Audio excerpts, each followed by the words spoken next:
Go ahead. Heavenly Father, we thank you for this wonderful day today. We thank you for all the blessings poured on each and every member present here and their families. For the last year, the blessings that abounded in all of us. Lord, we thank you for every life you've given to each one of us, every breath we take, Lord, for the every good health for our family members. Lord, we thank you for your abundant blessings, Lord. Lord, as we begin our session today, as all the women who gather here, who all are the mighty warriors, the mighty moms, Lord, help us each day to bring a soul for your kingdom, Lord. Let us spread your gospel in every action that we do, in every word that we speak, Lord. Let everyone see the Christ that we live for, the Christ that we die for, living in our beings, in every work, in every movement, in everything that we touch, do, speak, and act. Lord Jesus, we bless each and every family today, Lord. Families who are facing lots of trials and tribulations, who are still lost, who are still not in the knowledge of you, Lord. Lord, we want each and every soul that we listen and take your word and preach to them to come to your knowledge and know that you alone are the mighty Lord. You alone are our God. You alone are our Savior. Lord Jesus, we thank you for covering each and every one with your precious blood, Lord. Thank you for anointing us with the power of the Holy Spirit so that our ears, our eyes are open and our mouth speaks only that is pleasing to you. Thank you, Lord Jesus, for this day. Thank you, Lord Jesus, for Brother Thomas, who's going to come, who's going to give his word, and his word will surely touch our hearts as the year begins, Lord. As we work for your ministry, as we work to get in your vineyard more and more, we need laborers who will work day and night and carry forward. Thank you, Lord. In Jesus' name, we make this prayer. Amen. Amen. Amen. Thank you, Lord. Praise God. Such a beautiful prayer. Thank you, Thank Sister you, Sylvia. Jesus. Praise Jesus. Okay, my dear sisters, anyone has anything to share? We had kind of a reasonable break. We are meeting after a fortnight. So surely you would have something to share. Yeah? What were you able to, did you get an opportunity to do anything? No one's talking to me. What's going on? Yeah. So, any resolutions for the new year? Anything that is new you're thinking of that you want to share? Praise God. Come on, my dear sisters. Yeah, and any new ideas? Yes, my dear, go ahead. I'll share. Yeah. So what happened during these 2 weeks is that I just got an opportunity in our one of our prayer groups asked me to give a talk on praise and thanksgiving. Praise Jesus. So yes, this was the first time ever, Yeah. and I was able to do that. So that was my sharing in this 2 week break. Wow. Awesome. Praise God. This reminds me, Sister Maria. Yeah. I got connected through this rosary, of course, to one of our Kuwait charismatic group. Then he connected me to Brother Prakash, who is very probably known by every Konkani speaker. Really, blessings abounds in his prayers and is really good. And he asked me, "Can I do intercession for an hour in Konkani?" And I do not speak Konkani so well. So I did the Konkani carols, which I wrote down in English and I had sang for Christmas. This was one step forward. So I said, my Konkani is not really good that, because in Brother Prakash's intercession, there are around 10,000 people at a time listening. Wow. Okay.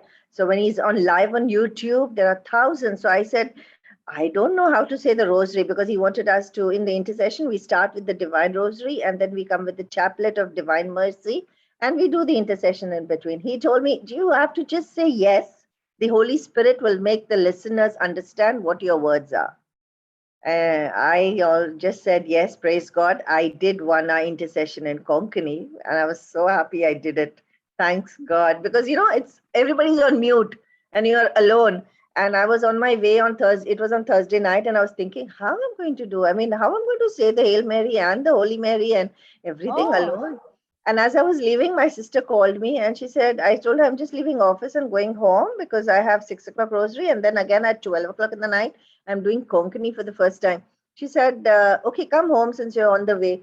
So I went to her home and it was me and my sister, praise God. So luckily, I had written down as usual all the Konkani in English. So I told her, oh, you take this, you do the response, I do the start. oh, So wow. we did the lovely rosary both together, the Angelus and all our prayers in Konkani. So it was Praise really the God. Holy Spirit that did it Yes, so beautifully, because it was just like, how? I don't know Konkani. And how are we yeah. going to do it? But he made the way that she called. I went to her. She was there for the response. I was there. So it was two people and it went well. Praise Yes. God. All glory to God. So he didn't leave you alone, to Yeah, it was praise just God. just surprise miracle, like how he worked it out. And I've been thinking all day, how am I going to do it? I said I can't say no to the work of God, and he said the Holy Spirit will help you. So I was Yes. still thinking on my way, like 12 o'clock in the night, I'm going to sit alone and I'm going to pray alone, and let's everyone is on mute. And how he worked out at 8 o'clock, my sister to call me, and she Oh, joined me, amazing. and we did the rosary in Konkani and the Divine Chaplet together. Wow. It was Praise really God. nice. Praise God. When it says in the Bible that you are not alone, I'm Yes. always with you. And it is real, isn't it? True. It worked Yeah. at the right time. Praise God. So, I was talking where, Vanessa shared something about praise and worship. I don't know Yes. if it is a relation. I just happened to listen to this brother's teaching of praise. We pray and pray, we pray and we praise. So it was one of the retreats, and that really got me, um, uh, like, got to my, I started listening it, over and over again. And it was about, see, when we have battles, we don't think of praising, right? We worry more about that battle, right? And it's you think about it more and more. But I must actually share this teaching in the women's group. But when you open your mouth and praise God, right, and start dancing, even when you lift your leg, you are actually stamping on that Satan. You're stamping on that ant, destroying it, because you're praising God, because that ant cannot handle praise.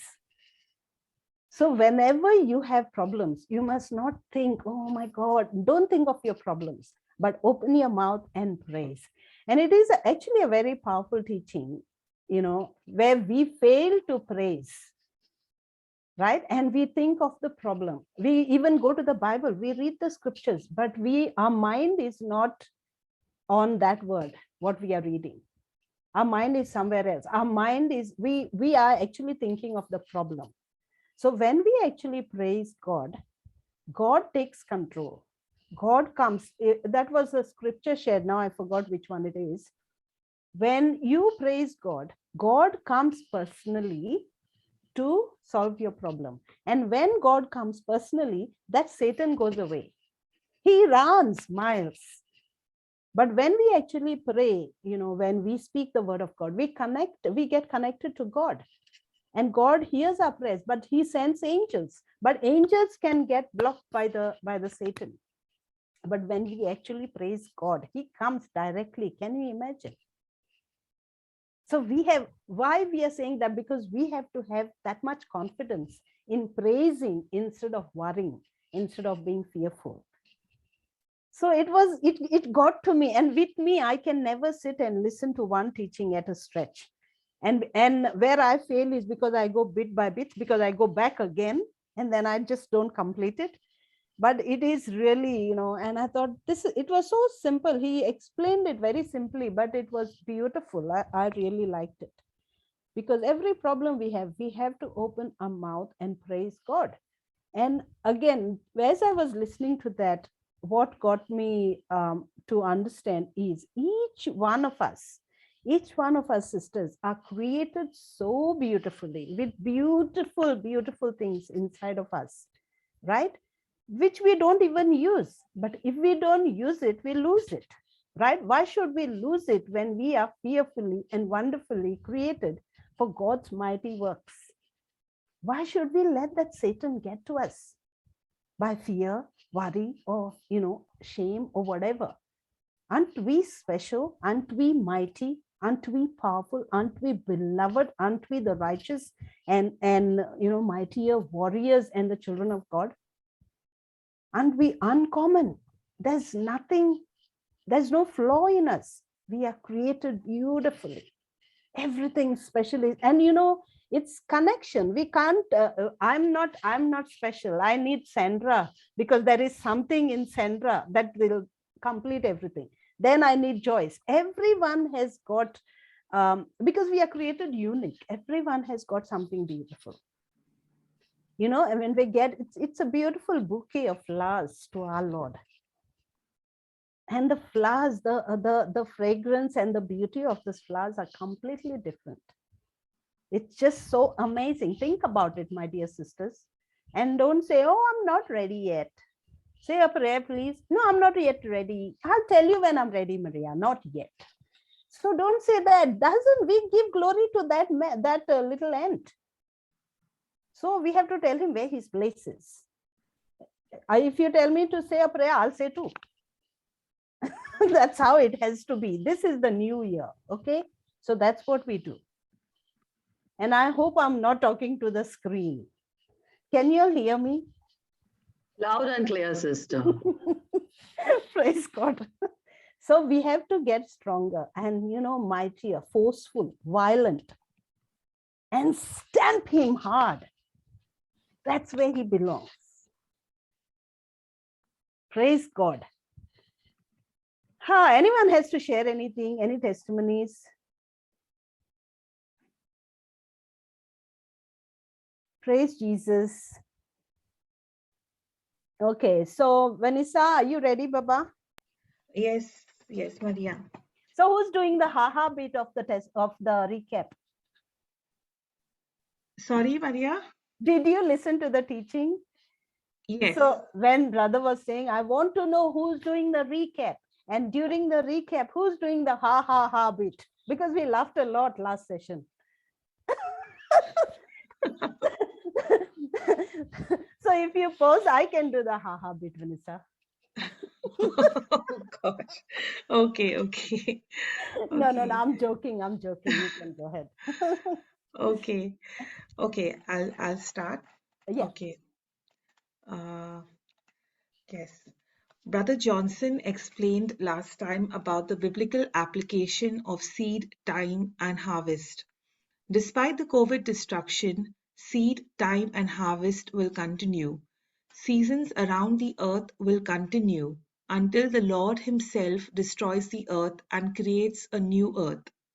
So, what then is seed, time, and harvest, and how does that apply in my life? In a day, we all speak multiple words. Those spoken words go into the spiritual realm and are planted as seeds, waiting to turn into a harvest in the future. This is a spiritual law. Now, we all know that when water gets evaporated, it gets collected and it forms clouds, and the clouds pour rain. So, just as evaporation takes place every day in the sunlight, in the same way, God's words planted in my heart and now spoken out of my mouth brings about an evaporation, and the word gets accumulated and comes back to the earth loaded with the harvest. Amen. Amen. When we speak miracle words, those spoken words are like seeds. They will be planted, they will not return to me empty, but they will accomplish the purpose for which they are sent. It shall not fail, but bring forth the manifestation. Victory words that are spoken will always bring a harvest of victory in my life. Brother Johnson said it is very important to unmute and speak scriptures and gave us the example of the JCILM Mighty Moms and Dads group. When you join the JCILM Mighty Mom and Dads group, they make you unmute and confess their scriptures daily for an hour. and everybody is confessing at a different speed. To the carnal mind, this may look like a very noisy class, but yet they will not allow anyone to be on mute. They want everyone to be on unmute and open their mouth and confess. Because when you're confessing the scripture, the seeds are getting planted. And they want each participant to speak the words of harvest of what they want to see, not what they are seeing. Seeds get planted when you open your mouth and speak the scripture, not when you only listen. Brother gave us another example of the harvest of the seeds sown by our mouths. Now, some wives, they pray for their husband so that their husbands give up drinking alcohol. But yet, when you meet these same wives and ask them, how is your husband? They open their mouth and say, he is a drunkard. Now, because the wife has been confessing that, the husband behaves exactly like the words the wife has spoken. And there is no change, because that is the harvest of the seed that she has sown. If we keep speaking about COVID all the time, we are inviting COVID in. If we keep saying there are always accidents in my life, don't be surprised if there is another one on the way. If we keep opening our mouth and speaking like thermometers, like everything about what is happening around us, nothing will change, because those same seeds are getting planted and we are going to receive exactly the same harvest. Brother Johnson used to be a prophet of the devil. But when the Spirit of God came upon him and his spiritual senses were opened to see the truth, he is now a prophet of God, and he prophesies the word of God all the time, and he sees the harvest. Like him, we too are all called to be prophets of God, and our mouths are anointed to speak God's word. But what do we really speak with our mouths? Is it God's word all the time? Jesus said, when you know the word and you abide in the truth, you shall know the truth, and the truth shall set you free. What word is abiding in me? When I am tempted and under pressure, what word is abiding in me? Is it Jesus' word or the word of the world? When God's word is planted in the heart and confessed with the mouth, Jesus himself comes on the scene and demons run out of the place. We need to renew our mind and open our mouth and speak the truth over every fact of our life. We don't need anyone to pray over us, anoint us, or lay hands over us. We don't need to fall or roll on the ground. The preacher can't set us free, but the preacher can definitely teach us the truth. And that truth, when it gets into our heart, sets us free. The preacher's job is to get the congregation from the thermometer setting to the thermostat setting, which is the Word of God. We need to renew our mind and open our mouth and speak the truth over every fact of our life. We need to speak to our problems. Saying means that you are speaking to the devil. When Jesus said, have faith in God, for verily I say unto you, that whosoever shall say unto this mountain, be thou removed and be thou cast into the sea, we are the whosoever who have faith in God, and we are called to open our mouth and cast the mountain into the sea. Praise God. Open your mouth and always tell your problem two things. What to do, be thou removed, and where to go, be thou cast into the sea. And don't doubt in your heart that the things which you have said shall come to pass. We need to open our mouths because our words are seeds that will give us a harvest. So when the devil is irritating us, we must open our mouth and say to the devil, be uprooted and be thou cast into the sea. Praying means speaking God's word back to him. When we do that, we are speaking God's word back to him from scripture, that is his promise, and at the same time, we are also telling the devil the truth. We are making the devil hear the truth over the lies he is trying to tell us. The harvest will change for you and me only when we change the seed. If we can't speak scripture, then we must learn to shut our mouth, because what we speak is the harvest we will receive. Until we declare it, we can never possess it. For long, the devil has made us declare all the problems that we have in our life through the words we have spoken. And all those problems have come back in the form of our harvest. When we speak God's promise, we are planting the seed of faith. And that prayer of faith will bring forth a harvest that we already possess. Brother gave an insight of the relationship we must have with God by giving us the example from the book of Daniel.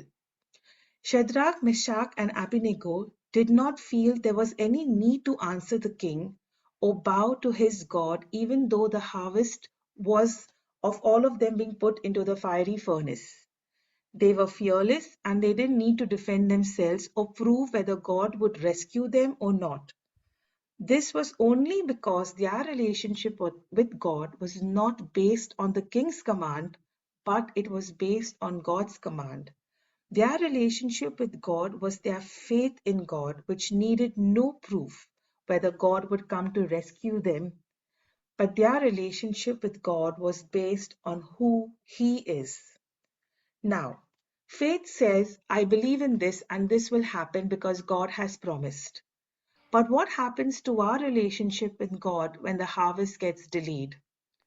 Most of the time, we tend to base our relationship with God on the harvest that we want and not on God for who He is in our life. The enemy uses fear to trap man and stop him from doing what he already knows he should be doing. These friends were fearless and were not affected of the consequences of not bowing down to the king's God because they feared God. When Peter got into fear, fear stopped him from doing what he already knew what he should be doing. Earlier, we see that even though Peter was ready to die for Jesus, yet when fear came upon Peter, fear changed Peter's confession of faith. When my relationship with Jesus is extremely strong, it will not bother me whether things are to my advantage or not. But I will do what is right because I believe in serving the Lord.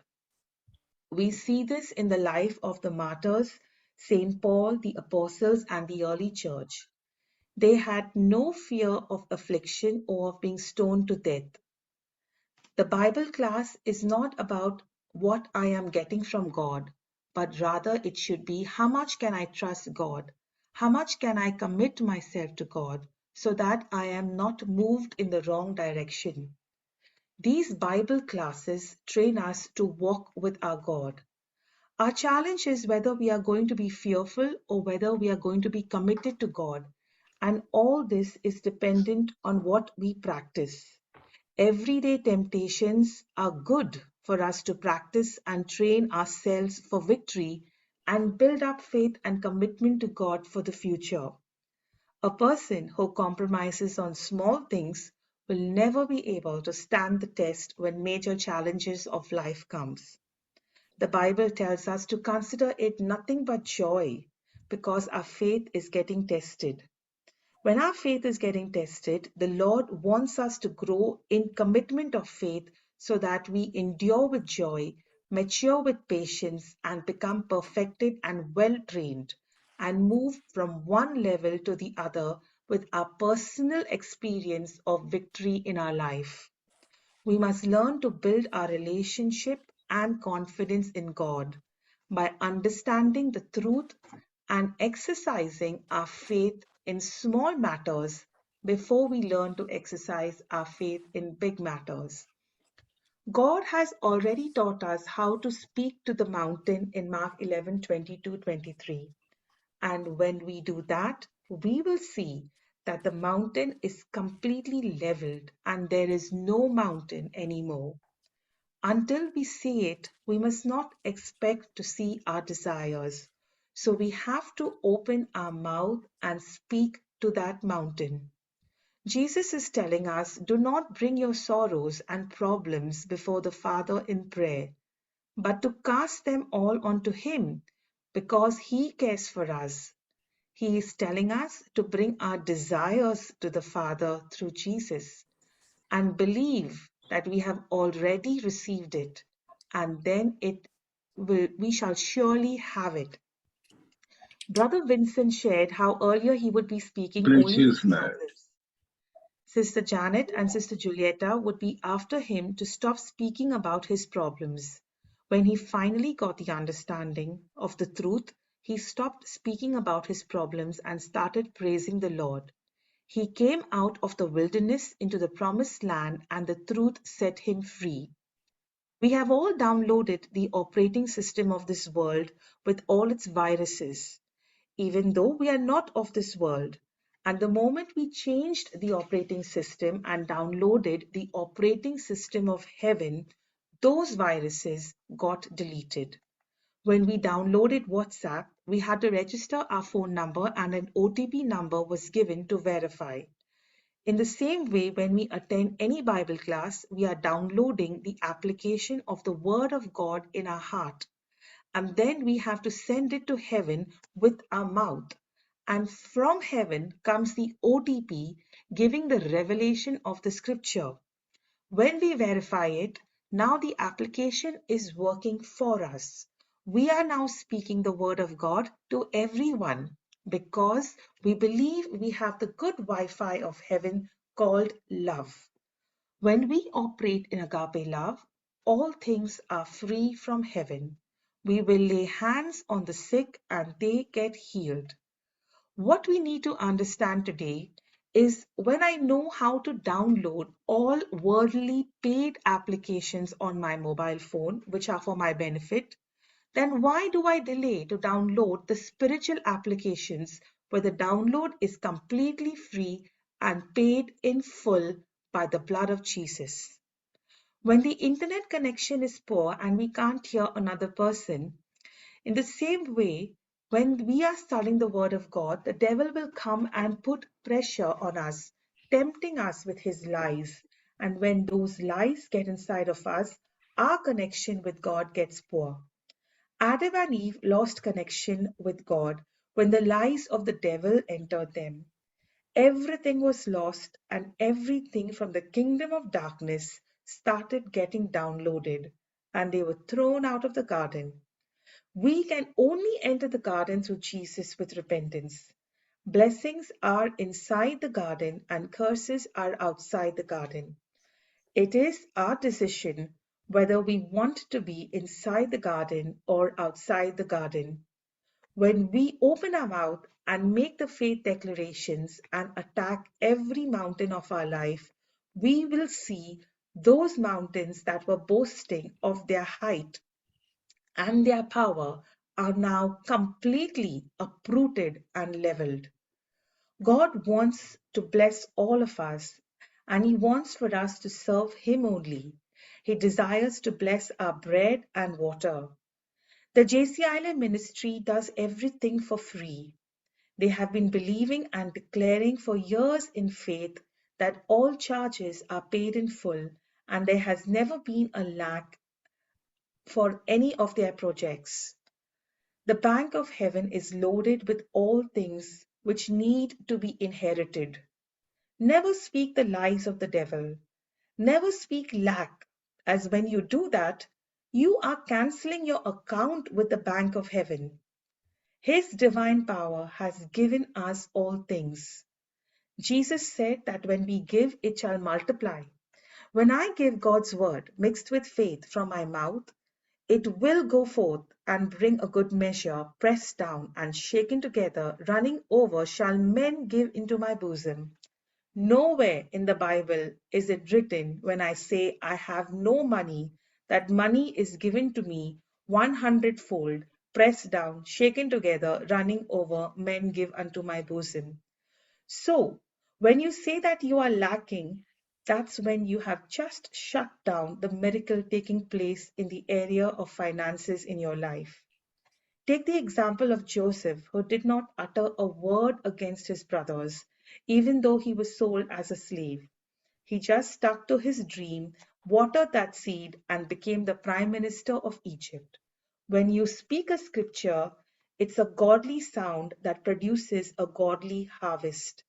If you speak the words of the lies of the devil about the lack in your life, you have instantly created a harvest of lack in your life. Godly sounds leads to signs and wonders. When you speak God's word, making a sound with those scriptures by mixing faith from your heart, that sound will create signs and wonders in your life. If there is no utterance of scriptures from your mouth, that is, there is no godly sound coming, then there is going to be no signs and wonders.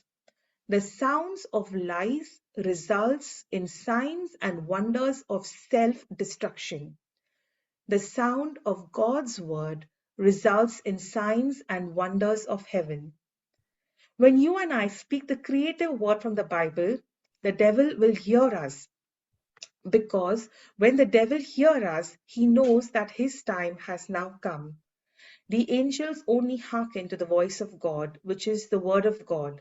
They are waiting for us to speak the word of God in faith. When we ask others to pray for us, the angels wonder, why are we not speaking the scriptures so that they can begin working for us? We need to storm our heads, not heaven. Words are the powerhouse of a mighty warrior. What you cannot say, you will never see.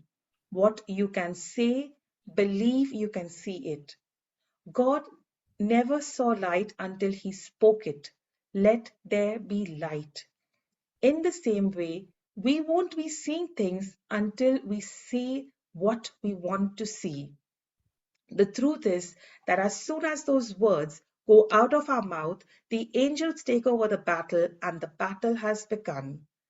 The words coming out of our mouth in the middle of an affliction will work for us or against us. That is dependent on the words we use. Either the angels will take those words and get ready for the battle, or the demons will take those words if it is against God's word. Temptation is pressure on our mind, a force that is putting pressure on our mind so that we move in a different direction and not in the direction of God. Temptation tries to change our focus from God to darkness, and temptation only comes from the devil. When we open our mouth and speak, Satan tries to hack us by giving us temptation. Don't give him access by speaking words contrary to what God has said, so that he can hack you. We sometimes say groceries are over, money is over, we are lacking, our relationship is finished. All these words are the words of the devil. And when we speak like that, we are giving him the OTP number. We say it is finished. But when Jesus said it is finished, it is finished. When we say it is finished, we are putting an end to our own blessings. And the moment we say it is finished, Satan's rats get into action and they start eating up those things which God has given us as a blessing. When we say there are no blessings in our life, it is finished, we definitely won't see any blessings because we have put an end to our own blessings. When we say our family members are stupid, we will not see any good things coming out of our family because those are the seeds we have sown and that is the harvest we will receive. When we say my career is finished or we speak anything negative, that has now become our curse in our life from the own words that we have spoken and has blocked all the goodness coming into our life. In the name of Jesus, we must cancel all the negative words that we have spoken over our life. When we say that we don't feel the agape love of our husband, it is finished.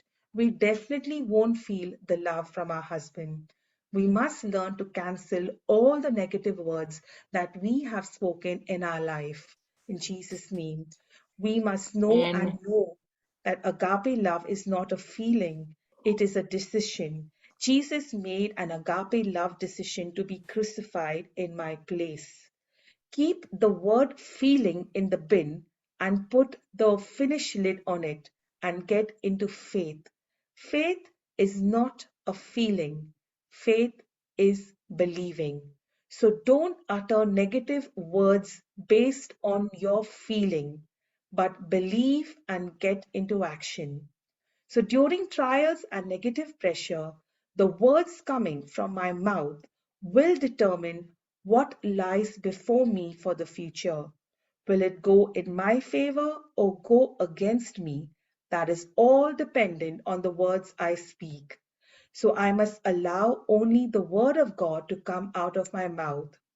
Instead of faith, if I operate in fear and speak my fear, imagining my fear, getting worried about my fear, those negative words spoken from my mouth will go forth and bring that type of harvest.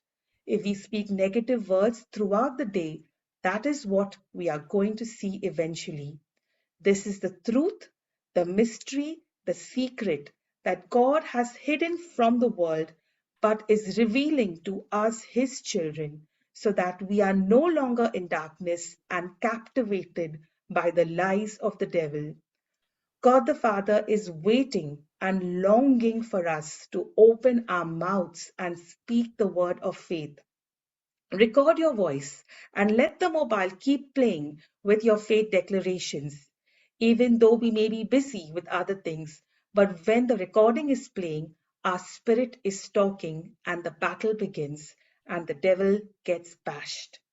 Angels are very powerful and the demons are no match for them.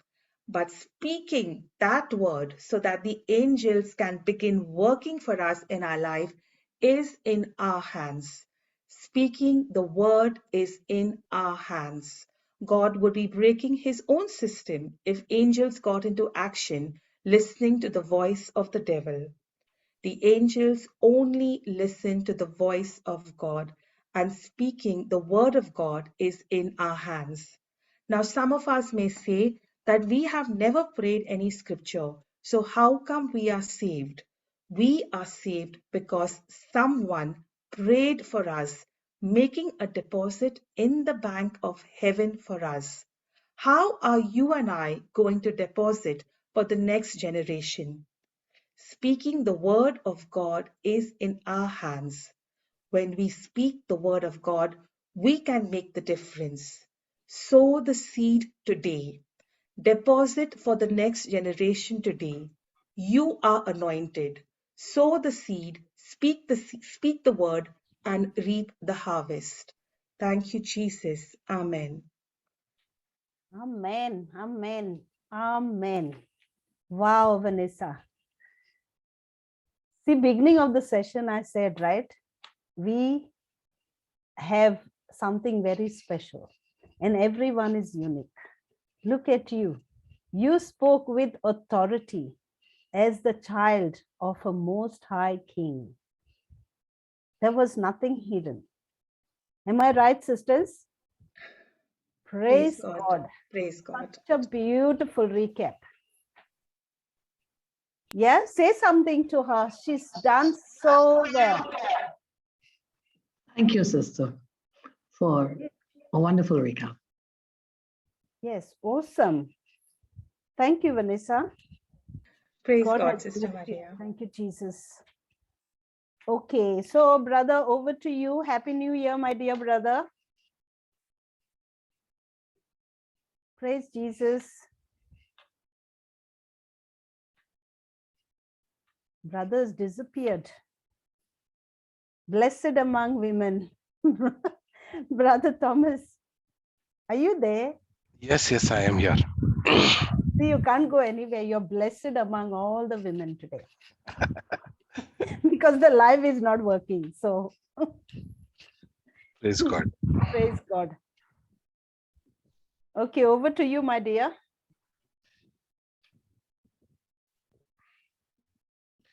Praise God. I'm really, really blessed.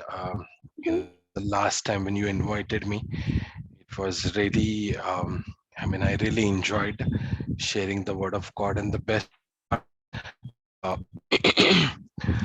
the e-writing and Praise the God. recap that we did was awesome. So praise God. Let's start. Okay, before we start, brother, it's that dragging noise is coming again. You know, that windy Okay. noise. Yeah. Give me 1 second.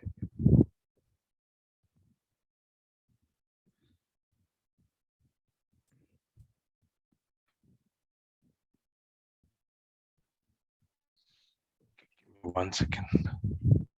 Praise Jesus.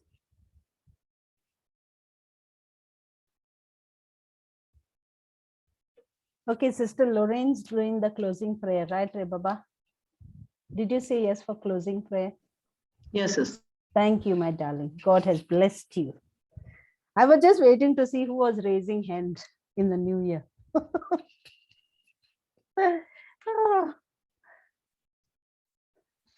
Is it Thank better you. now? Yes, much better, brother. Thank you. Praise God. Let's Yes. begin just by saying a prayer. Lord, we thank you for this new year. Thank you that you were faithful in 2021. Thank you that you were always with us, Lord. Thank you, Lord Jesus, that you have taught us through your word how we can come out victorious, how we can overcome the plans of the enemy. Thank you, Lord Jesus, for teaching the secret of your kingdom, the hidden secret of your kingdom by which we can live this life for your glory. Thank you for today's session, everyone who is hearing. Thank you, Lord, that you are speaking to our heart and revealing your secret and helping us, O Lord, to walk according to your word and your plan. We give you all glory, honor, and praise. We make this prayer in Jesus' name. Amen. Amen. Amen. Praise God. God. Praise God. So I'm going to continue the same topic which I preached on overcoming strife. I'm not sure how many of you heard that from the group here, but I would really request you, to go and just at least hear the recap that Sister Vanessa had done.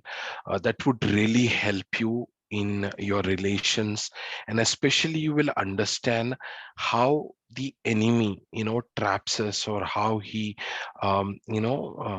uses different tactics speaking in our mind, how he uses that to lead us into strife. And then there is hatred in relation, there's a lot of fighting, and then eventually we stop talking to the person, or marriages end up in divorces. Yesterday what happened in the night time, when I went to washroom, I saw a spider. I actually shot it. I saw a spider, actually spinning the web in my washroom, in my bathroom. And I shot it with my camera, and I saw that how they do it. So I was thinking, when you look at cheetah or lion or all these big animals that we know, okay, what they do basically, uh, you know what they do basically is, they use their might, they use their strength to attack on their prey. Okay, so a lion especially uses his strength, and then he goes and attacks them.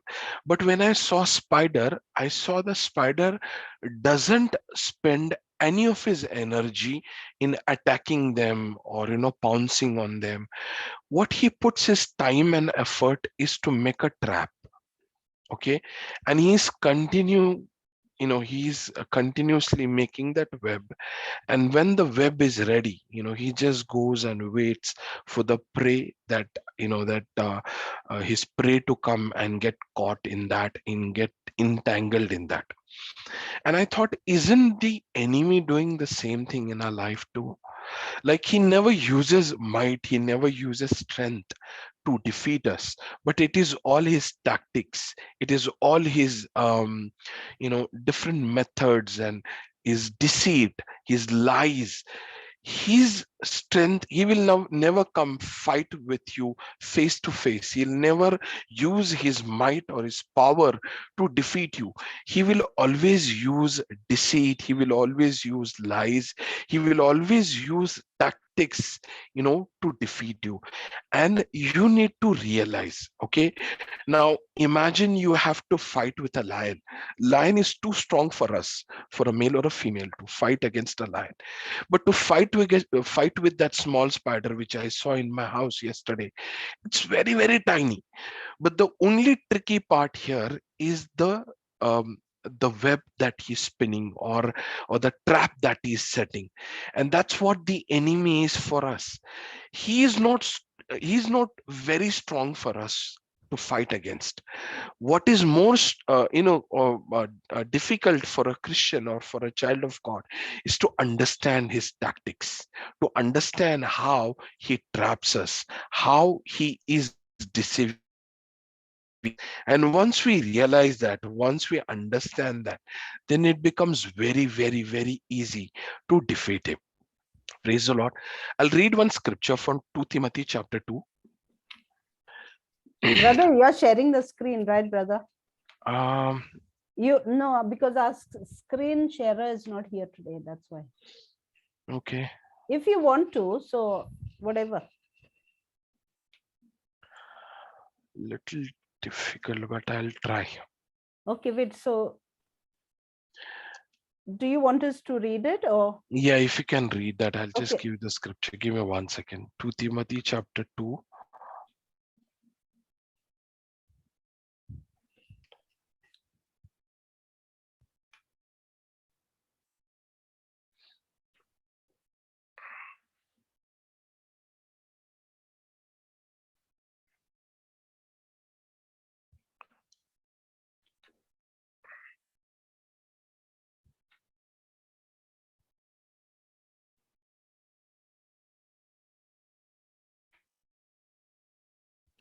Yeah, it's 25 and 26.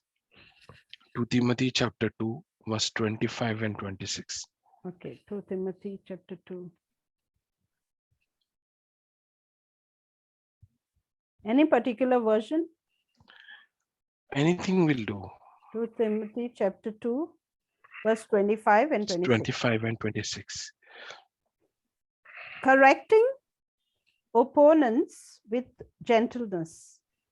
God may perhaps grant that they will repent and come to know the truth, and that they may escape from the snare of the devil, having been held captive by him to do his will. They have been held captive to do his will, and they may be able to escape the trap. Okay, so notice here verse 26 says they have been held captive. They will be set free from the trap when they will acknowledge the truth of the word of God. He's saying to the man of God that talk to them gently or preach to them. Okay, and when they will hear it, and when they will acknowledge it, or when they will accept the truth, that truth will set them free from that trap. Okay, and also they have been held. They have been they are under bondage. They are under captivity of the devil to do the devil's will, or devil's will. So basically they are under bondage, they are captive. They will be set free the moment they will acknowledge the word. The moment they will acknowledge the word of God. And that is what we are sharing, you know. The word of God is that light that would set you free. The word of God that would destroy the net or the trap that the devil has set for you. It's the word of God which will give you freedom in your life. And especially when we were talking about strife, if you see all these things that we have learned, the points that we have seen so far, okay, we saw that, regarding finances, The reason for strife, we saw so far 6 reasons for strife. One was finances, second was selfishness, third is we are fighting because of the third person. Okay. Fourth was whether I am a peacemaker or a troublemaker in my relation. Fifth was whether I always give priority to relation or whether I am right or wrong. So when I am right, I don't care about the other person. When I'm right, I don't care about the relation. So my priority or my focus is I am right and I don't care about anyone. So that is an attitude that really brings strife. And the sixth reason that we saw was anger. Okay, so all these that we are going to see, it's basically the trap of the enemy, or it's a pattern of thinking that we have developed over a period of time in our life. Okay, it's how we are programming ourselves, the way people treating us, the way situations, the circumstances that we have been through in life, or whatever our um, understanding of the situation. So what we need to do is we need to renew the mind, renew our mind, and we need to acknowledge the word of God, especially in the area of relation, so that you can overcome strife. Okay. Regarding finances, I had shared last time, when start trusting the Lord for your finances.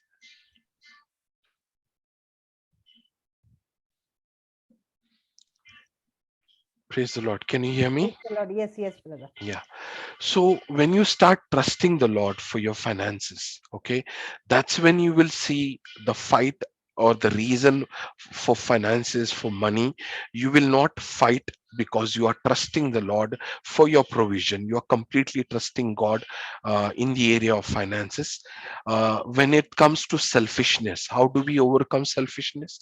When your center is only on you, what are they doing to me, how are they treating to me, I'm not getting my things, I'm not getting my rest, I'm not getting what I deserve, I'm not getting this, I'm not getting that. So your whole focus is on you all the time. Okay. And that is a second reason for strife in our relation. So what we need to do in that case is we need to start walking in love, because love is not selfish. Love will always think about the other person. Love is that agape love. There is no there is no bridges, there is no condition. Love is a decision that we make. It's not a feeling, but it's a decision that we make, that no matter what you do with me, but I choose to love you, I choose to be good to you, I choose to love you. And that is a decision that we take in our life. And that's how we need to deal with selfishness, and we can walk in love. Once you walk in love of God, you will not walk in selfishness. And once you are and if you are walking in selfishness, then you are not walking in the love of God. The third thing that we saw is we are fighting in our relation because of the third person.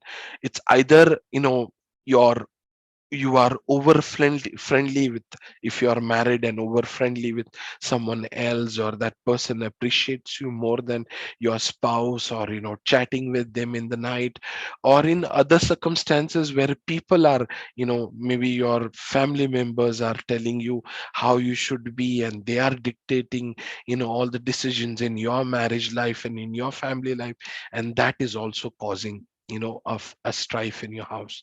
So you need to understand, a marriage is between three people. Marriage is between three people. I think there's a scripture in Ecclesiastes says, three knots are not easily broken. Okay, so basically it's you who is the first knot, your partner who is the second knot, and Jesus who is the last and the final knot on your relation. Okay, so if the enemy has to, let's say, there is a very precious thing in one particular box. Okay, and you are putting those three knots on that box, very very valuable, it's very valuable something in that box.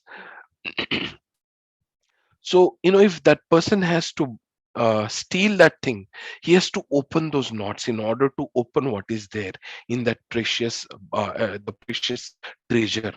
So, first thing he'll have to open the first knot, and then he will open the second knot, and then he will open the third knot. So, the first knot he will open is he will, kind of take you away from God and relation. The moment I am so entangled with the world and don't have time to pray, don't have time for praise and worship, to listen to the word of God, not spending time in God, and going so much busy with a lot of things and going around with friends, so slowly I am little away from God. So he has opened the knot by separating me from God's relation. Or it's not God who has gone away from me, but I am becoming hardened to the things of God, and my heart is not really sensitive anymore as it is to be before. So the first knot is the most difficult knot to open in our relation.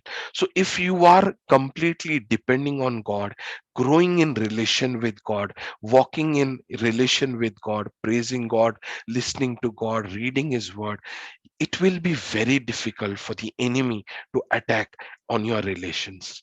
So the first thing that he tries to do is to keep us away from prayer life, from reading the word. And that's how uh, he will try to break the relationship. So how that third person comes in our life, he brings lot of trouble. So people, so the three people, like Jesus, you, uh, Jesus, you, and your partner. When you think about Trinity, okay, God the Father is the head, Jesus is the administrator, and the Holy Spirit is the helper in this Trinity, or in this relation. God the Father is the head, Jesus is the administrator, and the Holy Spirit is the one who helps Jesus to achieve what God the Father wants. Now, in our family, in our relation, Jesus is the head. Jesus is the topmost. He is the head. And man is the administrator or the executor. And woman is the helper. Now, is there, what do you call that? Who is greater, and who is, who is at a greater level or a greater position? Think about the Trinity. Like, can we say that, one is greater than the other? All are equal. So in a relation, basically what I'm trying to say is, when Jesus was always submitted to the will of God, and Holy Spirit was helping him to execute the plan of God. Okay, so similarly in your marriage, if you want to do the will of Jesus in your life, and your first priority is to execute the plan and the will of Jesus, will of God in your life, and your wife helps you to do that, it would be like a heavenly marriage, and that would be an amazing experience of heavenly marriage in your marriage. Praise the Lord. So Praise this is what we need to understand, that this is our priority. Women should not feel that my man is my over me, and he all the time tries to boss me. But if you see, Holy Spirit is playing a role of a helper. Okay, so uh, it's like you are helping, and when all three of you, Jesus, the man and the woman, when they work together, and when they try to bring the kingdom of God, the will of God, the word of God, it's amazing family. That's how God wants us to live. That's the will of God. That's how God plans. Praise the Lord. So we need to understand, okay, so your relation with the word of God, relation with God is very important. Then we saw the fifth reason is, when I say that I am right, and I don't need to say sorry, or it was not my fault. And I've seen in many a times in my life when I was not wrong, and I was saying to God, I will not apologize, or it's not my fault. But God was asking me, do you value that relation more than your ego, more than you being right? Do you value that relation? So if you value the relation more than being right, then you will always go and apologize. You will always go and reconcile. That's what we need to understand. You can be wrong, but you will lose that. I mean, you can be right, but you will lose that relation. So, what is more important for you? The relation is more important, or you being right is more important? And that is what we need to make a decision. The last one we saw is anger. Anger is basically nothing but you are programming your mind through circumstances, through the things that happen to you. By you are renewing your mind, and that's how you will be. There was a time when I was a very, very quiet person, never got angry. But there was a time when I was very, very short tempered, not short tempered, but hot tempered. I would get very upset. I would yell, I would scream. And when I started to, analyze, or just, how do I say, when I started to think like, how did I become like this?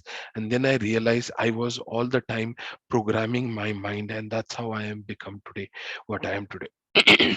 Praise the Lord.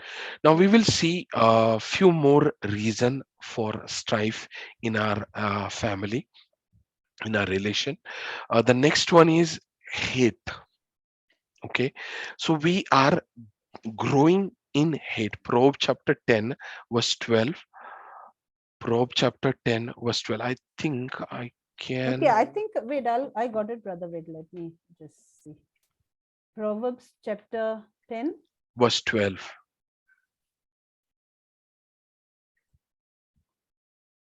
Chapter 10.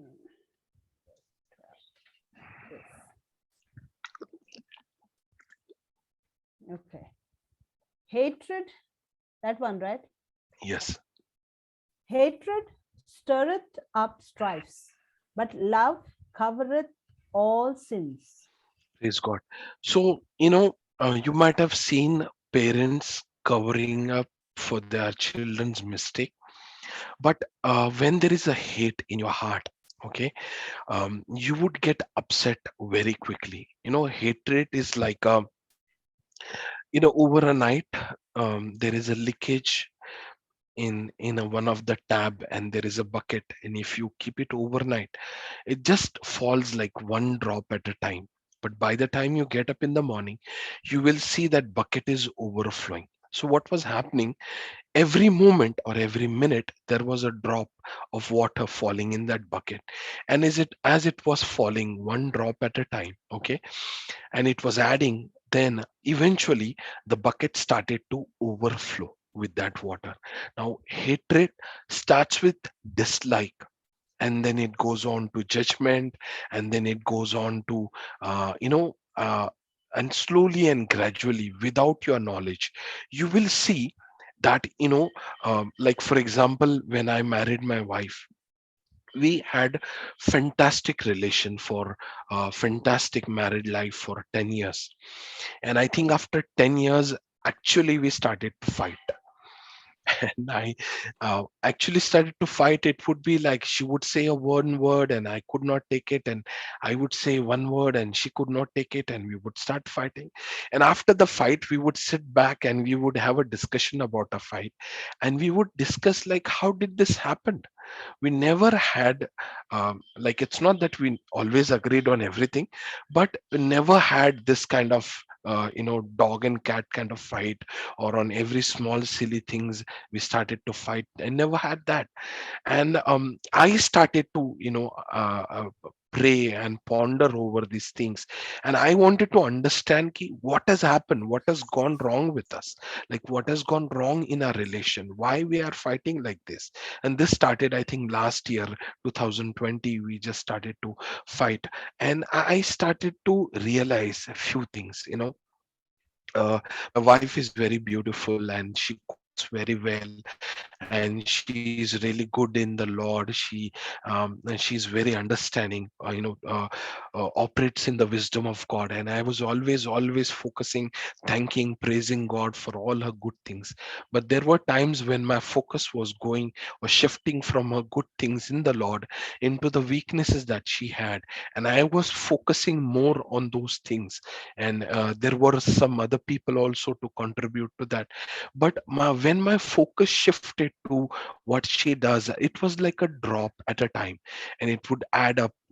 She doesn't do this, another drop, she should have done this, another drop, she doesn't do this in front of people, another drop, that she should have done this, another drop, at that time she shouldn't have done this, but and these drops kept on adding in my heart, in my thinking, and that's how I saw the bucket was overflowing, and that's how it was overflowing, and that's how I started fighting with her, and I realized that.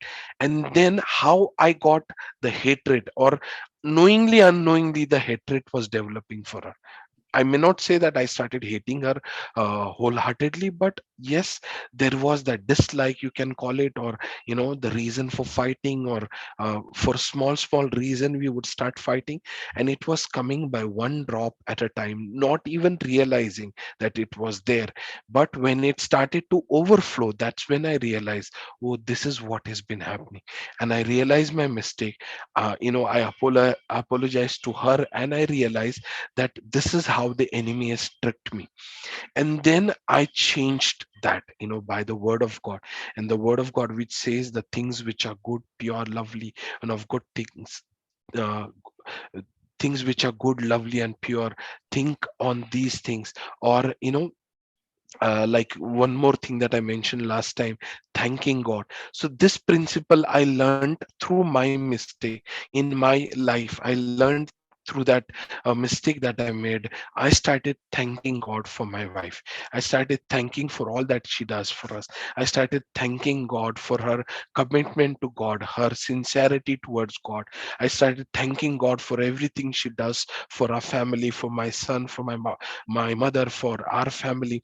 And as I started to thank God, all that drop of hate that was coming, that one drop of water, now there is, love and appreciation and thanksgiving and gratitude towards her, rather than hate that we had earlier. And this is how, we were like, you won't believe, it was like just started a week or 2 weeks back, and it was so dangerous fight that I could not understand what is this going on. We never fought in 10 years, and what is this going on right now? But I realized that how the enemy was speaking those lies in my mind without I realizing it, and the dislike or some things about her which she does not do, which she would have done, or which she could have done, he started to tell all that, and I started storing that in my mind, in my heart, and that's how it overflowed, and that caused that strife, that fighting in a house, and that was a big one. But by the grace of God, I realize that, and I'm sharing what I've been through. I'm sharing with you what I've learned through my mistake. I'm sharing what I've learned through the word of God. Praise the Lord. So the next reason what happens, the scripture says, hatred stirs up strife. And how that hatred comes in you is when you are continuously focusing on the bad things about the person, or their weaknesses, or what they should do and they are not doing it, or your focus is all the time on their shortcomings and what they don't have, or what they should do. And that's when slowly and gradually, especially when you remember all the bad that they have done, or the bad things that they have done, or they disappointed you, or they rejected you, they hurt you, all that memory, you keep thinking about that, and that's how it is stirring a hate in you. There was one talk I gave in Melbourne, Tongues, one time. The topic was God's simple solution to our most complex or complicated problem. And in that, Sister Domina and I had preached on 4 or 5 things. Okay, power of belief, power of speaking, power of thinking, power of agreement, and in that was power of remembrance.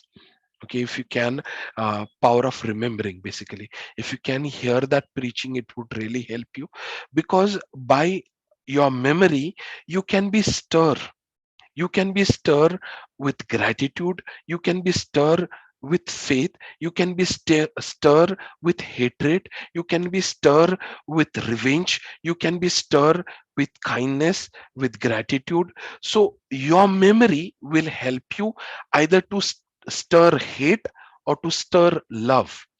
Your memory will help you if you remember, the things that people have done for you. If you remember that, it would help you to stir. So suppose if someone has said something to me and I was really really hurt, and if I keep remembering that, it would stir anger towards that person. It would keep stirring um, hate for that person, unforgiveness for that person. So my remembering will stir that particular emotion in me. And that's what was happening. I was remembering everything that was wrong, or she had done, or she should have done. And when I was pondering over that, that's when I started to develop that hate or dislike towards her. But I reversed it by understanding the word of God, and I started to recall and remember every time when she was there with me, every time when she helped me to stand in those times, and how God brought us together, how God worked between us. And it really really changed my outlook, uh, my way of looking towards her, and it changed our relation completely. Praise the Lord. So Praise another thing it happens here is Hebrew chapter 12 verse 15. Hebrew chapter 12 verse 15.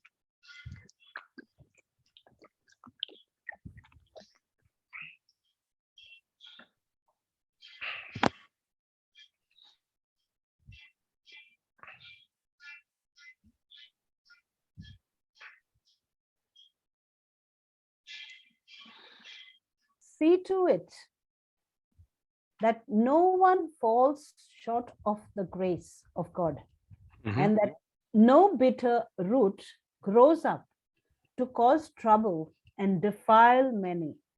Can you just select the drop down and select KJV translation in this? It's Okay. just Oh, there, sorry, just there. sorry. Yeah, yeah, Next yeah, to, no, yeah. no, no, that's okay. You can change the drop down. That's okay. Here only you can change that. Okay, where is it? KJV. KJV, you Okay, can. yeah.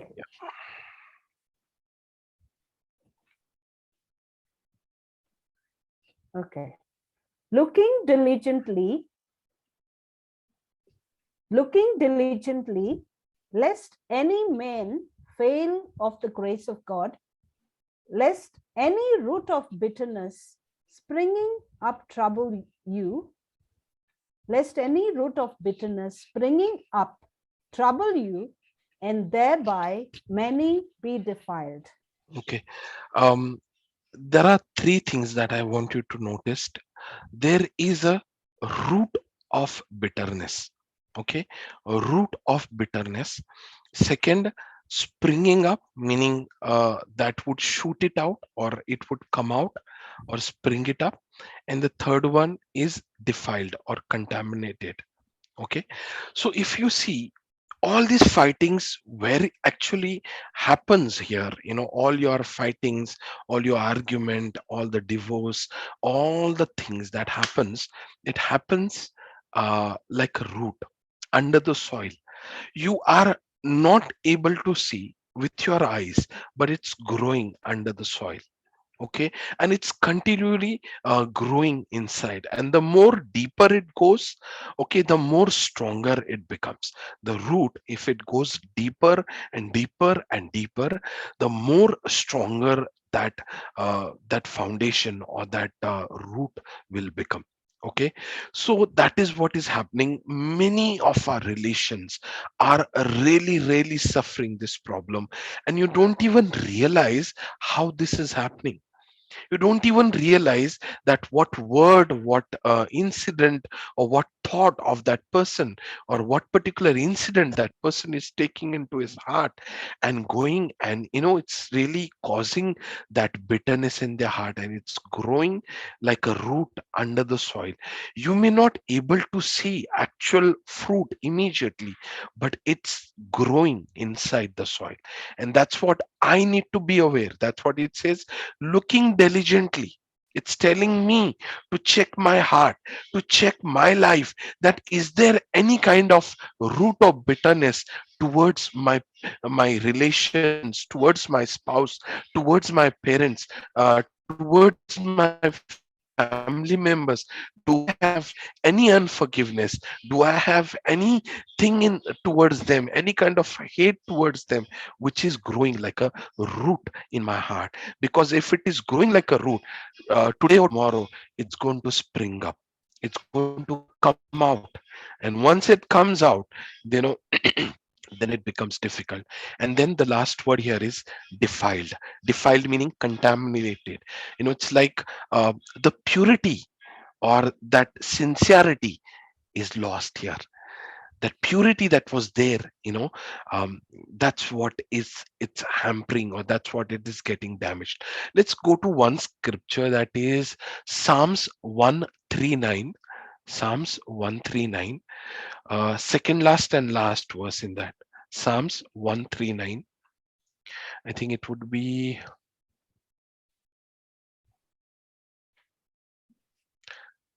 That's a longer psalm, isn't it? yeah, 20, put 20. I think it would be 22 to 24. Yeah, just see. Oh, yes, maybe. Yeah, 23 and 24. Second last and last scripture. Now, what it says: Search me, O Lord, and know my heart, and try me and know my thought. This is my prayer every day, because I'll tell you, I have been through on the path of pride. I've been through a path of hate many times. I've been on the path of selfishness. And so this is what the scripture helps me to know, that what is the condition of my heart. The scripture says, search me, O God, and know my heart. Test me, try me, and know my thoughts, my intention, and see if there is any wicked way in me.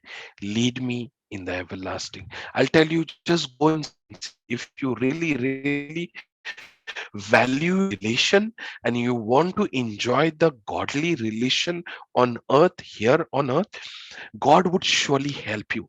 But the part that you need to take care in that relation from your side is your heart.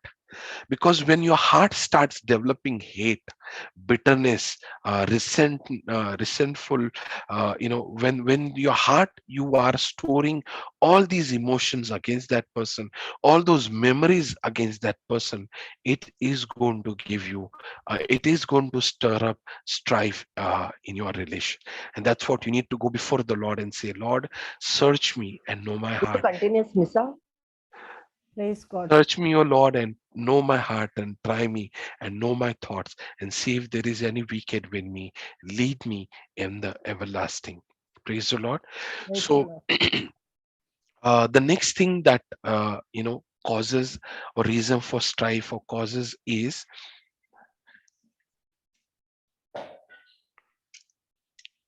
it's pride. Proverbs 28:25. 28:25. Proverbs 28:25.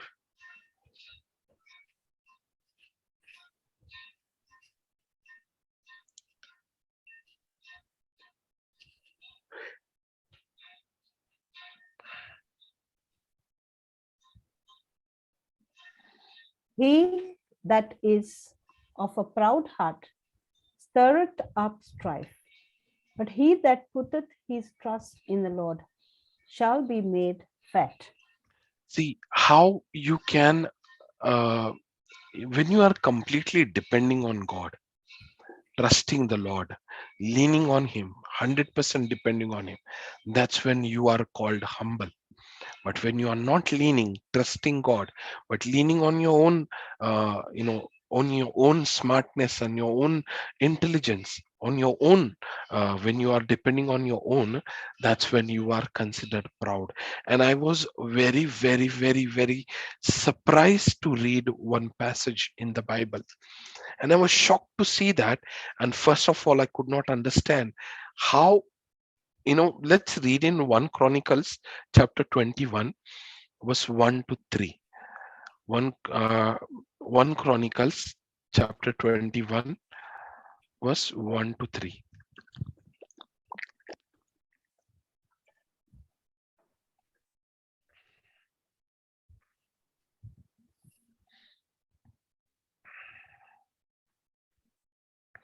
If you search in the Bible, word Satan,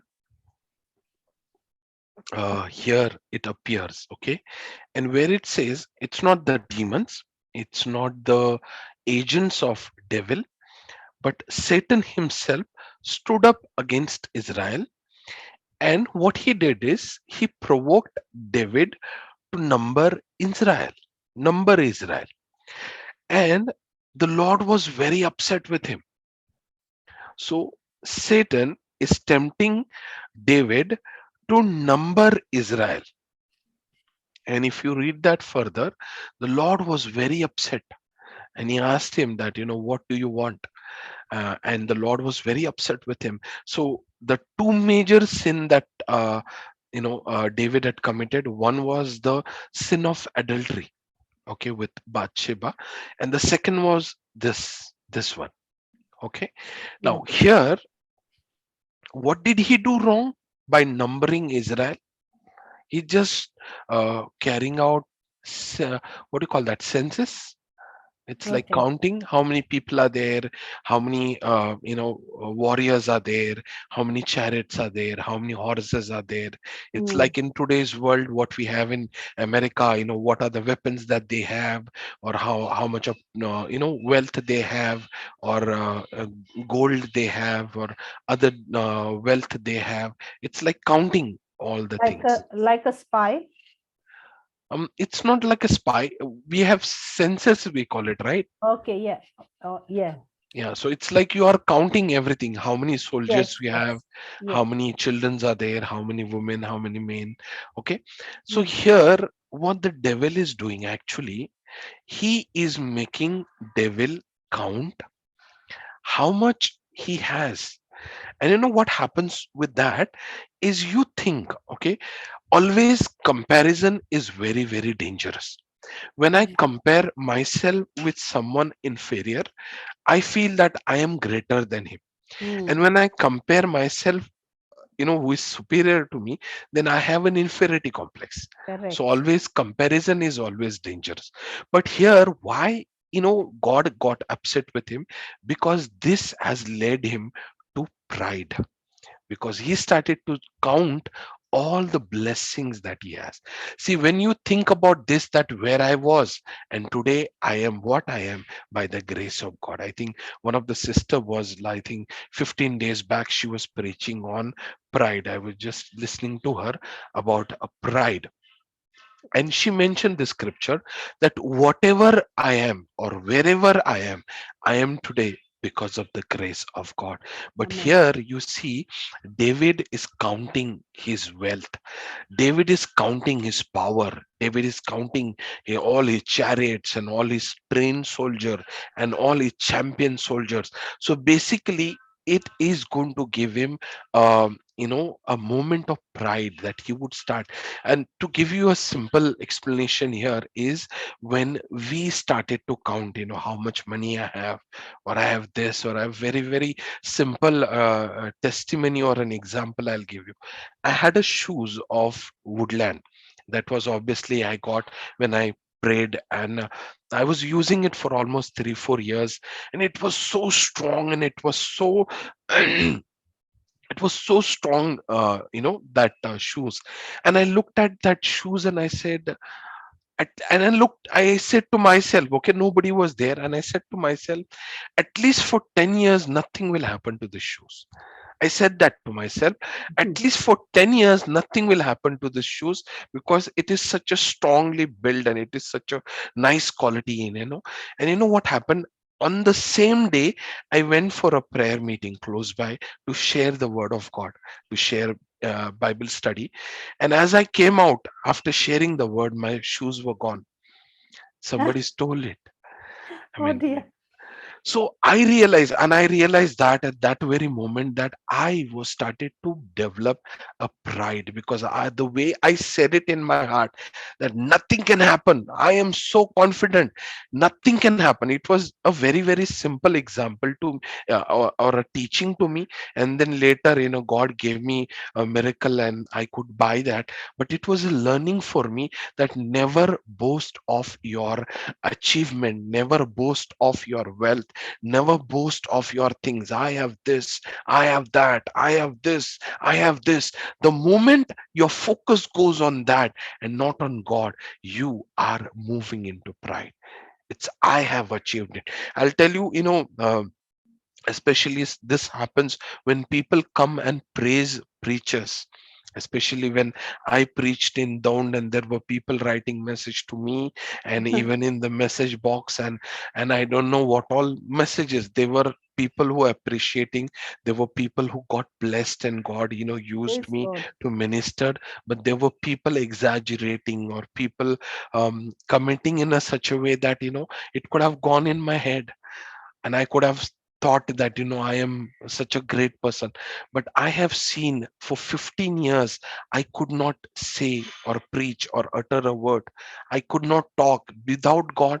It's impossible for me. So when I'm looking at my 15 years of history and I'm looking at that one preaching in Dawn, I can see that how many thousands of times I failed, and because of grace of God, because of his mercy, I could do this. So when I look in that way, I know that it is not me. It's the Holy Spirit who is talking there. It's Praise not God. my ability. It's not me who is doing that. It's the Lord who has done it. It's the grace of God. It's the mercy of God. So when your focus is, me, I have done it. This is me, the great me. It's not the great I am God. It's the great me when your focus is on you. And that's what the scripture says, that only by pride comes contention. It's Proverbs 13, verse 10. Proverbs chapter 13, verse 10.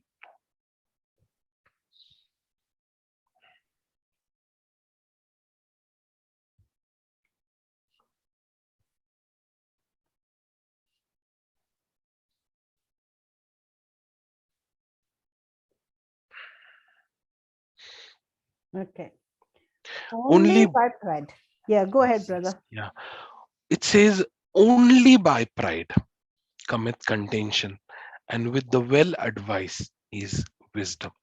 Only by pride. Meaning, this is a scripture. If there is a contention, if there is a strife, the first agent or the first reason you should look for is pride. The first reason you should look for in that fight is their pride, is their ego. So when after 10 years we were fighting like a cat and dog, and we were fighting like an enemy, my wife and I, that's what I started to ask the Lord, or to see my heart, that is there a pride in my heart, is there a pride in me? Because when I started my career, my TL asked me, my boss asked me, do you think you will survive for 3 months? And actually that's what my condition was, that when I was appointed, they thought that I would not even survive 3 months, because I was so fearful. I was so introvert and inferiority complex, and they thought I would not last for more than 3 years there. But today I am, actually there are two vice president in our company fighting to take me in their department, because I am such a valuable person in my company. I am such a valuable, and today I give them such a solutions, and God uses me, and God has given me a lot of things, and I can never say it's because of me. I have seen how I've done, and how I've failed in life, and it's what I am, it's only because of God's grace. What I am today, it's only because of his mercy. So if you are growing in pride or ego, that is the reason. The scripture says, only by pride cometh contention, and with the well advice is wisdom. So if there is a contention, if there is a strife, please check for this thing. Is there pride in my heart?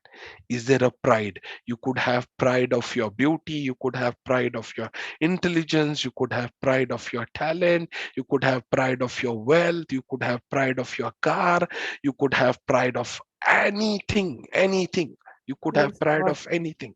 So please analyze. You only can judge yourself with the Holy Spirit. You only can see what is there in your heart. If you really value relation, Please don't allow this thing in your relation. Pride will destroy your family. Pride will destroy everything that God wants to do in your life. Only the humbleness will take you in such a heights which you never dreamt in your life. Praise the Lord. Praise the So Lord. the next reason what we saw was pride.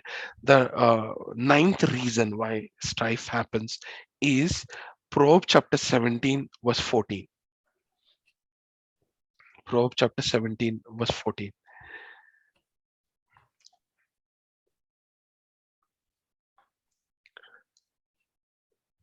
The beginning of strife is as one letteth out water, and therefore leave off contention before it be meddled with.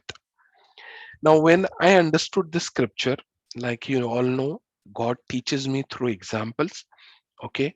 And so I have been through strife, and there would be fighting, like I told you that we were screaming, and there were even times when mother would say, I will go to police station, or she would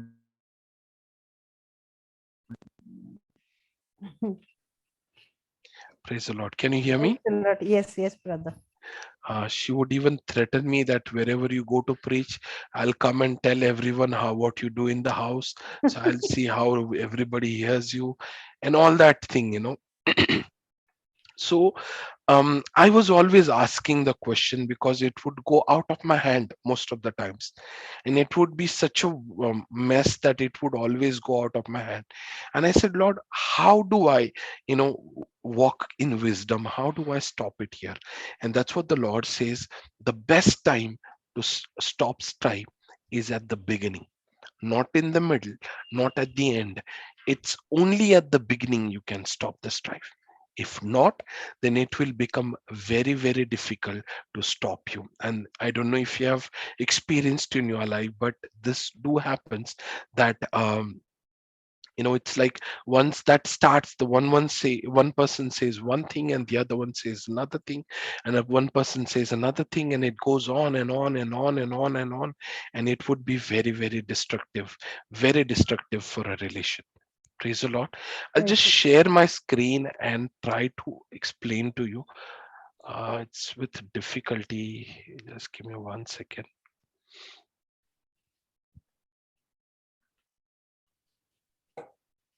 Praise Jesus. Thank you, Jesus.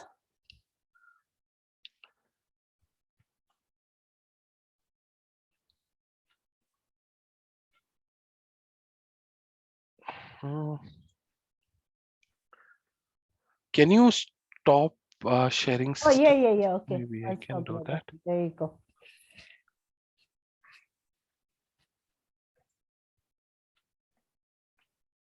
Okay. So, to understand how it works, okay, that meaning of the scripture, how the Lord explained to me. Wow. Okay, so basically in our villages, in our childhood, what we used to do, the farmers used to build this kind of thing. I don't know what you call that. Okay, so they used to build. Now, this you may see there is a cement here, but in our villages, it used to be only soil. Okay, Hmm. and they would let water go from that place. Okay, and it would go to all their field and it would water. Like if I show you this one, this is how they would do it in our village. This is Okay. how they were letting the water go, and this is how the water was coming from the well, and it was going into that particular channel, and that's how it was supplied to their field. So what we would go with the what we would do is, we would take a stick and try to break that thing. What do you call in English? We call it band, I think. Do you know, does anyone know what you call that? Hmm. What is it Band. called? Is it a kind of a tunnel? Don't know, brother. Okay. In Marathi we call it bandh, or in Hindi also. Basically it's like, um, it's kind of the channel that takes the water inside the field, and they take through different routes. So what we would do is we would go and break that channel with a stick, and the moment we would break, the water would start coming out from one place. And then as we were, we would see, because that one place was broken, it would flood from every side. And the farmer himself, we did that like mischievously in the childhood, I did once. And the farmer and we all were trying to cover that thing or to pack it again, but we were not able to, because only once we broke from one place, but the water's pressure was so much that it started flooding from everywhere, because it's all mud here. You can see the cement, but in our village there was no cement, so only it was the soil, the mud, it was there. So it started flooding from everywhere, and that's what happens in our strife. If a strife starts for anything, argument, or heated argument, and you get meddled with it, or you start in the argument, and if you don't stop it at the beginning, and you add something and the other one adds something, and then in the middle you try to stop that, you will not be able to. And that's what the scripture says. This is how I understood, so wanted to share you that scripture. Maybe you can share your screen, sister. Brother, now it's gone. I Okay, have to look for it again. not a problem. So that scripture what we read was 17:14. It's there. It's there. Okay, Proverbs good. chapter 17 verse 14. 14, yes, correct. Yeah, at the beginning. Got it. Okay, there you go. Yeah, the beginning of the strife is one as when one let it out Water. water. Therefore, Leave off contention before it before meddle. it be meddled with. Praise God. So please understand, it's like person bringing the fire and you are adding the wood. It will never happen in one side. So one person comes with the fire, the other one with the wood or the coal, and both are adding into that fire, and that fire goes on and on and on. And that's what there are so many scriptures here. Proverbs chapter 26 verse 20, we can read. 26 verse 20.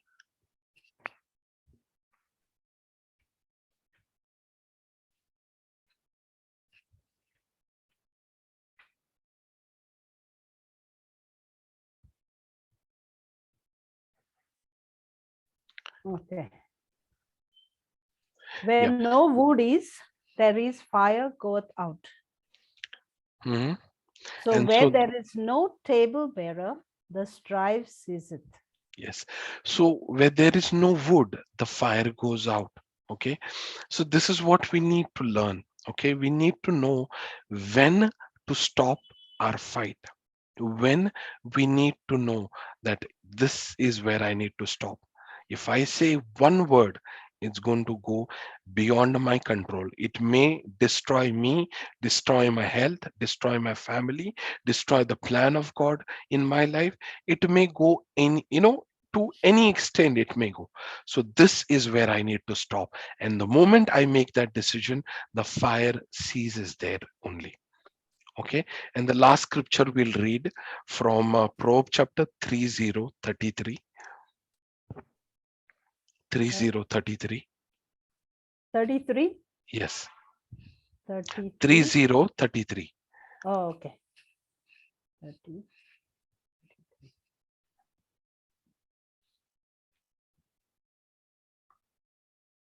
Surely the churning of the milk bringeth forth butter, and the wringing of the nose bringing forth blood. So the forcing of wrath bringeth forth strife. So, we need to understand the moment, it's like a tension or a pressure. You are going to be forced into that, or you are going to, and especially when we are fighting, we never say kind word to each other. It's always provoking. so provoking, and you'd feel, your ego gets really hurt. And those were so provoking words when we are fighting, and they say ki, uh, like in the middle of the fighting, if you see, those are so provoking words. That's what you need to realize, that if I stop here right at this moment, it will not go beyond this. And you need to realize that by the wisdom of God, and by walking in faith, by walking in in the wisdom of God, by walking in faith, by walking in love, you will realize that. And as you do that, you will see God's glory in your relation. Let's read last scripture, the promises for your strife in your houses, and we'll close with this. Isaiah chapter 60 verse 18. This promise of God ended strife in a house. Isaiah chapter 60 verse 18.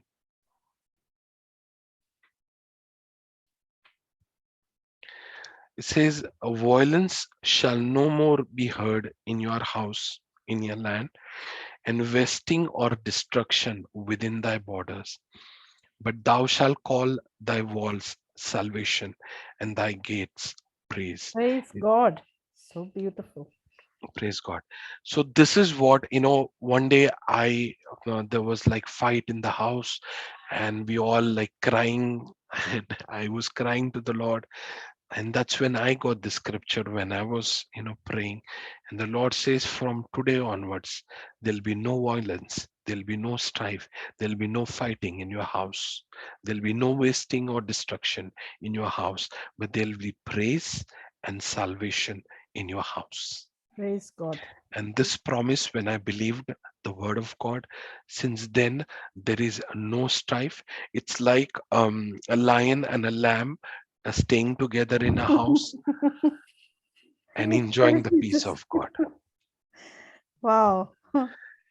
Praise God. Praise So God. I will close here. Just wanted to continue the remaining point, the reason for strife. So Praise Sister Jesus. Maria, you can Yes, continue. yes, brother. Thank you, Jesus. Praise God. Okay, so any questions? Hello, my dear sisters. Any questions for brother on strife? It is so beautiful and so practical. And yes, he just comes to attack you, doesn't he? Everything happens and you think, for me, brother, I think today I'm going to go to work and I'm not going to open my mouth, and something happens there and he's already come. Praise Jesus. My dear sisters, can you all hear me? Yes, we can, sister. Okay. Anything you all have to share? Anything to say? Anything to ask? Praise God. Brother Thomas, I want to say thank you for giving us your personal examples, because Praise God. by sharing your personal examples of day-to-day life, we can we somehow we find ourselves in those examples. Yes. And with this deeper understanding and revelation with the scriptures, we like I would like to go back again to this teaching, and especially when you said the root, that when you say that the three things, the root and the springing up of the root, and how it defiles the purity. I think the way you explained it was beautiful, and giving us your personal journey of your, but where both of y'all are in the Lord, and suddenly after 10 years y'all are finding the chaos, and how you spoke the Lord and how you came out of it and made that correction was awesome. Thank you, brother. Thank you for sharing that. Praise God. Praise God. Praise the Lord. Yeah, that was really wonderful, because we are all in that same situation most of the time. Yes, brother, I too would like to thank you exactly for the same things that Vanessa said. That when I heard you speak about your own personal experience, it touched on my own personal situation, and that strife isn't often two people fighting. Strife can also be me listening to the devil and getting frustrated that I don't see results in my son's life. So, but I'm listening to the wrong person.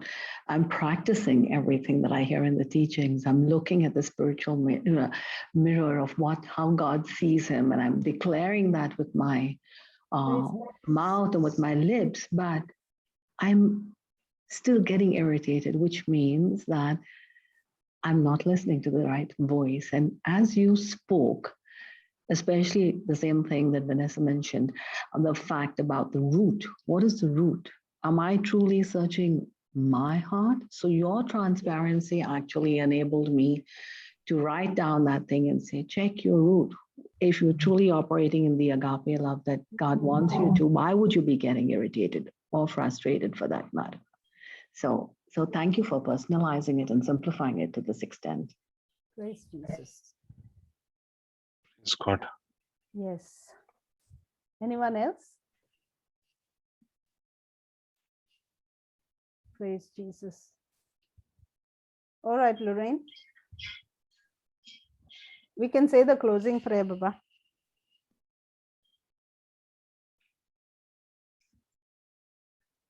Lorraine. Yes, sorry, I didn't realize I was mute. Okay. As we come to the close of this wonderful day, my Lord, we thank you, Father. We thank you, Jesus. We thank you, Holy Spirit, that you enabled us to continue without any disruptions. I want to thank you for the blessing of studying your word together. We want to thank you that in this very simple, truthful, transparent manner, we heard words of life and words of truth and words of hope that have set us free today from those little tentacles that the little fellow puts out for us, Father. May we continue to water the seeds that we heard today so that they may impact us throughout this week, that we may not fall victim to the same tricks, that these little truths may enable us to break, the chains that, or these little tentacles that eventually become chains in our life, that we stop looking at ourselves and just keep our eyes on your word, Father, your word, which we all know in theory is that spiritual mirror with which you see us and the situations and the people around us.